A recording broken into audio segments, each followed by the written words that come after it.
अस्सलाम वालेकुम। आज जो हम टॉपिक डिस्कस करने जा रहे हैं वो है हाउ टू फाइंड केसी एक्सप्रेशन। ये एज इट इज़ मतलब बुक के अंदर कोई भी टॉपिक नहीं है, लेकिन ये अक्सर शॉर्ट के तौर पर आ जाता है कि हम कोई सा भी वो रिएक्शन दे देता है और उसका कहता है कि वो केसी फाइंड आउट करो।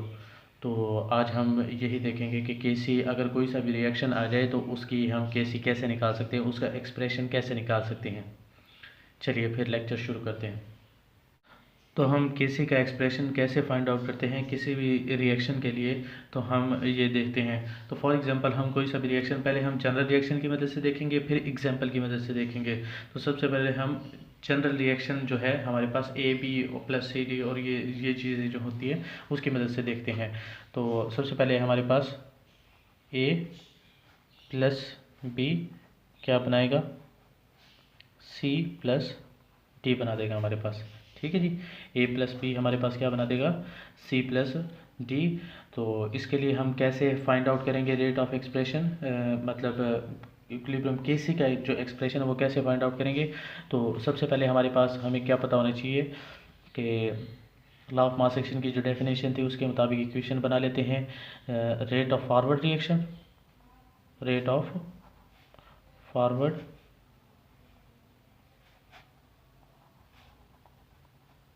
रिएक्शन वो किस चीज़ के डायरेक्टली प्रोपोर्शनल होगा, ये जो रिएक्टेंट्स है इनकी कंसंट्रेशन और उनके हासिल ज़रब, ए की कंसंट्रेशन और बी की कंसंट्रेशन और उनके प्रोडक्ट के इक्वल है, डायरेक्टली प्रोपोर्शनल है। तो रेट ऑफ फॉरवर्ड रिएक्शन जो है, अगर ये प्रोपोर्शनलिटी के साइन को ख़त्म करेंगे तो क्या आ जाएगा कि एफ ए की कंसंट्रेशन और बी की कंसंट्रेशन आ गई है। ठीक है जी।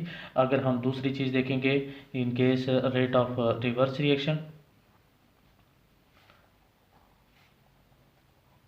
तो रेट ऑफ जो रिवर्स रिएक्शन है वो किस चीज़ के डायरेक्टली प्रोपोर्शनल हो जाएगा। अब रेट ऑफ रिवर्स रिएक्शन में मैंने आपको पहले ही बताया है कि रेट ऑफ रिवर्स रिएक्शन में रिएक्टेंट सी डी हो जाएंगे और ये प्रोडक्ट बन रहे होंगे, तो सी डी जो है ना उनकी कंसंट्रेशन पे डिपेंड करेगा रेट ऑफ रिवर्स रिएक्शन। तो डायरेक्टली प्रोपोर्शनल होगा सी की कंसंट्रेशन और डी की कंसंट्रेशन और उनके प्रोडक्ट के। ठीक है जी। अब आर आर जो है वो हमारे पास किस चीज़ के इक्वल आ जाएगा, अगर प्रोपोर्शनैलिटी के साइन को ख़त्म करेंगे तो क्या आ जाएगा के आर और क्या आ जाएगा हमारे पास सी इंटू डी आ जाएगा। क्लियर हो जाएगी बात। तो एट इक्विलिब्रियम जो है हमारे पास क्या होता है, एट इक्विलिब्रियम स्टेट। तो इक्विलिब्रियम स्टेट जो होती है हमने पहले पता है कि ये जो इक्विलिब्रियम स्टेट होती है रेट ऑफ फॉरवर्ड रिएक्शन जो है वो रेट ऑफ रिवर्स रिएक्शन के इक्वल हो जाता है। जब rate of forward reaction rate of reverse reaction के इक्वल हो जाएगा तो हम इनकी जो इक्वेशन है उनको एक दूसरे के इक्वल कर देते हैं।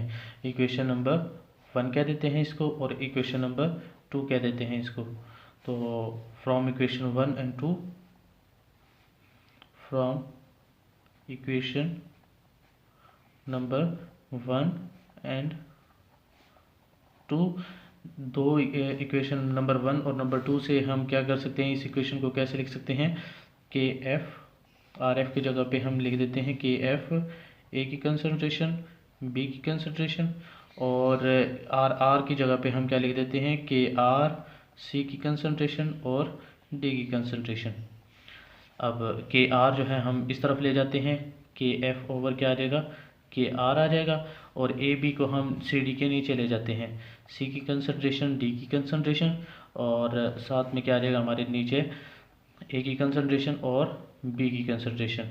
और हमें पता है कि के एफ ओवर के आर जो होता है, सॉरी, के एफ ओवर के आर जो होता है हमारे पास वो किस चीज़ के इक्वल होता है, के सी के इक्वल होता है। तो के सी किस चीज़ के इक्वल आ जाएगा हमारे पास, सी की कंसंट्रेशन, डी की कंसंट्रेशन ओवर क्या आ जाएगा हमारे पास, ए की कंसंट्रेशन और बी की कंसंट्रेशन। ठीक है जी।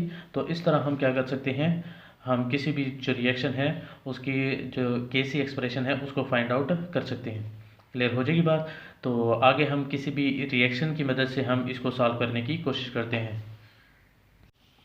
तो हमारे पास फॉर एग्जांपल ये हमारे पास रिएक्शन है, तो इसमें क्या है N2 प्लस 3H2 क्या बना रहा है, 2NH3 बना रहा है। ठीक है जी। तो इसके लिए हम क्या निकालते हैं, केसी का एक्सप्रेशन निकालते हैं। तो इसी तरीके से जिस तरह हमने पीछे किया है कि rate of forward reaction, rate of forward reaction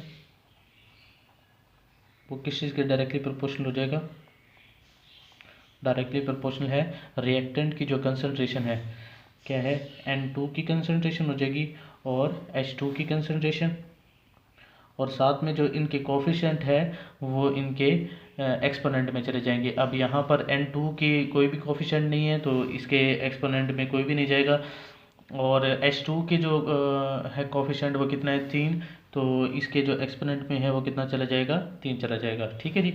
अब रेट ऑफ फॉरवर्ड रिएक्शन किस चीज़ के इक्वल आ जाएगा, KF N2 की कंसंट्रेशन और H2 की कंसंट्रेशन का क्या आ जाएगा हमारे पास, पावर 3 आ जाएगी। अब दूसरा केस जो है हमारे पास क्या है, rate of reverse reaction, rate of reverse reaction. तो रेट ऑफ रिवर्स रिएक्शन के लिए मैंने कहा था कि प्रोडक्ट्स जो है ना वो क्या बन जाएंगे, रिएक्टेंट्स बन जाएंगे। मतलब ये चीज़ जो होगी हमारे पास क्या होगी, अब रिएक्टेंट होगी, तो इसकी कंसंट्रेशन हमें पता होनी चाहिए कि NH3 की कंसंट्रेशन और इसका जो कोफिशिएंट है बतौर एक्सपोनेंट आ जाएंगे, पावर में आ जाएंगे। ठीक है जी। जो पीछे मोल्स होते हैं या कोफिशिएंट होते हैं वो बतौर मोल आ जाते हैं, मैंने आपको पिछले लेक्चर में बता भी रखा है। तो ये हमारे पास क्या आ गया है, NH3 का तो ऊपर पावर 2 आ गई है। ठीक है जी। रेट ऑफ रिवर्स रिएक्शन जो है हमारे पास इक्वल आ जाएगा KR और NH3 की कंसंट्रेशन पावर 2। अब एट इक्विलिब्रियम स्टेट उसी तरीके से at equilibrium state, at equilibrium state क्या होता है हमारे पास, रेट ऑफ फॉरवर्ड रिएक्शन और रेट ऑफ रिवर्स रिएक्शन जो है वो आपस में इक्वल हो जाते हैं। रेट ऑफ फॉरवर्ड रिएक्शन और रेट ऑफ रिवर्स रिएक्शन एक दूसरे के इक्वल हो जाते हैं। हम इसको इक्वेशन नंबर 1 कह देते हैं और इसको इक्वेशन नंबर क्या कह देते हैं, 2 कह देते हैं। तो क्या होगा कि from equation 1 and 2, from equation number 1 and 2, तो फ्रॉम इक्वेशन नंबर 1 एंड 2 हमारे पास क्या आ जाएगा कि रेट ऑफ फॉरवर्ड रिएक्शन की जो वैल्यू है वो क्या है हमारे पास, KF N2 और H2 है, उसकी पावर 3 है, N2 की पावर कुछ भी नहीं है। और यहाँ पर R जो है वो क्या है हमारे पास, KR और NH3 उसकी पावर कितनी है, 2 है। ठीक है जी। अब KR जो है हमारे पास इस तरफ नीचे चला जाएगा तो क्या आ जाएगा हमारे पास, KF ओवर KR। ठीक है जी। और ये चीज़ जो है हमारे पास इसके नीचे चली जाएगी, NH3 के नीचे, तो क्या आ जाएगा, NH3 की कंसंट्रेशन की पावर 2, और ये नीचे जब जाएगा तो क्या बन जाएगा, N2 की कंसंट्रेशन और साथ में H2 की कंसंट्रेशन और पावर क्या आ जाएगी, 3 आ जाएगी। ठीक है जी। जैसे कि हमें पता है कि जो KF होता है, KF ओवर KR वो किस चीज़ के इक्वल होता है, KC के इक्वल होता है। तो KC जो है हमारे पास किस चीज़ के इक्वल आ जाएगा, NH3 की कंसंट्रेशन पावर 2 ओवर N2 की कंसंट्रेशन, H2 की कंसंट्रेशन पावर 3। ठीक है जी। तो ये हमारे पास क्या आ गया है, KC का एक्सप्रेशन आ गया कि KC हम कैसे निकाल सकते हैं। क्लियर हो जाएगी बात। आगे हम एक और एग्जांपल की मदद से सॉल्व करते हैं ताकि आपको आसानी से ये हल करना आ जाए। फॉर एग्जांपल हमारे पास ये रिएक्शन है H2 प्लस O2 और हमारे पास क्या बन रहा है, वाटर बन रहा है। मतलब हाइड्रोजन गैस और ऑक्सीजन गैस जो है ना वो आपस में मिलती है केमिकली और साथ में क्या बन जाता है हमारे पास, वाटर बन जाता है यानी पानी बन जाता है। तो इसके लिए हम क्या निकालते हैं, KC एक्सप्रेशन निकालते हैं। तो हमारे पास क्या होगा तो हमारे पास क्या होगा, रेट ऑफ फॉरवर्ड रिएक्शन जो है, रेट ऑफ फॉरवर्ड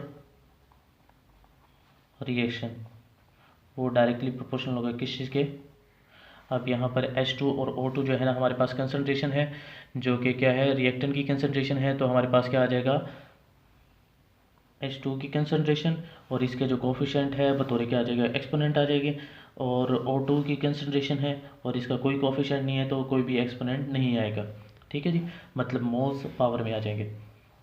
उसके बाद rate of forward reaction equal किस चीज़ के हो जाएगा, प्रोपोर्शनैलिटी को ख़त्म किया, KF लगा दिया और क्या आ जाएगा हमारे पास, H2 की पावर 2 और O2 आ जाएगा। ठीक है जी। अब दूसरी चीज़ जो है हमारे पास वो क्या है, rate of reverse reaction. Rate of reverse reaction के लिए मैंने आपको पहले भी बताया है कि रेट ऑफ रिवर्स रिएक्शन के लिए जो प्रोडक्ट्स हैं वो रिएक्टेंट बन जाएंगे। अब ये चीज़ डिकम्पोज होगी, क्या बना रही होगी, H2 और O2 बना रही होगी। तो इसके लिए जो डायरेक्टली प्रोपोर्शनल हो जाएगा वो किस चीज़ के होगा, H2O की कंसनट्रेशन, वाटर की कंसनट्रेशन, और इसके जो कोफिशिएंट है बतौर क्या आ जाएगा, एक्सपोनेंट के तौर पर आ जाएंगे। तो आर किस चीज़ के इक्वल आ जाएगा, KR और H2O की कंसनट्रेशन और पावर क्या आ जाएगी हमारे पास, 2 आ जाएगी। फिर दोबारा वही कि एट इक्विलिब्रियम स्टेट। अब ये इक्वेशन नंबर 1 है और ये इक्वेशन नंबर क्या है हमारे पास, 2 है। तो at equilibrium state, equilibrium state, जब इक्विलिब्रियम स्टेट पे देखेंगे तो रेट ऑफ फॉरवर्ड रिएक्शन जो है वो रेट ऑफ रिवर्स रिएक्शन के क्या हो जाता है, इक्वल हो जाता है। मतलब रेट ऑफ फॉरवर्ड रिएक्शन जो आगे की सिमत में हो रहा है और रेट ऑफ रिवर्स रिएक्शन जो पीछे की सिमत में हो रहा है, दोनों एक दूसरे के इक्वल हो जाते हैं इक्विलिब्रियम स्टेट पर। तो हमारे पास क्या आ जाएगा, from equation number 1, from equation 1 and 2, from equation number 1 and 2 से हमारे पास क्या आ जाएगा, फॉरवर्ड रिएक्शन की क्या वैल्यू है हमारे पास, KF H2 की कंसनट्रेशन पावर 2, O2 की कंसनट्रेशन, और R की जो वैल्यू है हमारे पास क्या है, KR H2O की कंसनट्रेशन पावर 2 आ जाएगा। ठीक है जी। तो ये हमारे पास किस चीज़ के इक्वल आएगा, KF, ये जो KR है हम इसको क्या ले जाएंगे, KF के नीचे, तो क्या आ जाएगा हमारे पास, KF ओवर KR, और ये इक्वल आ जाएगा। अब इस चीज़ को हम इसके नीचे ले जाएंगे, H2O के नीचे, H2O की कंसनट्रेशन पावर 2 ओवर क्या आ जाएगा, H2 की कंसनट्रेशन पावर 2 और O2 की कंसनट्रेशन। ठीक है जी। हमारे पास हमें पता होता है कि KF ओवर KR जो है वो किस के इक्वल होता है, KC के। तो हमारे पास KC की जो वैल्यू आ जाएगी वो हमारे पास क्या आएगी, यही H2O की कंसनट्रेशन पावर 2 ओवर H2 की कंसनट्रेशन पावर 2 और O2 की कंसनट्रेशन। तो ये जो KC जो हमारे पास आया है एक्सप्रेशन, ये हमारे पास क्या है, ये जो रिएक्शन ऊपर हमने पढ़ा है उसका KC एक्सप्रेशन है। ठीक है जी। तो आप इस तरह किसी भी जो रिएक्शन है उसके हम KC निकाल सकते हैं, आप भी निकाल सकते हैं। तो अगले वीडियो में हमने देखना है कि हम ये जो KC होता है इसके हमने यूनिट्स देखने हैं और इसको कैसे यूनिट्स को फाइंड आउट कर सकते हैं वो हमने देखना है। ठीक है जी, थैंक यू, अल्लाह हाफिज़।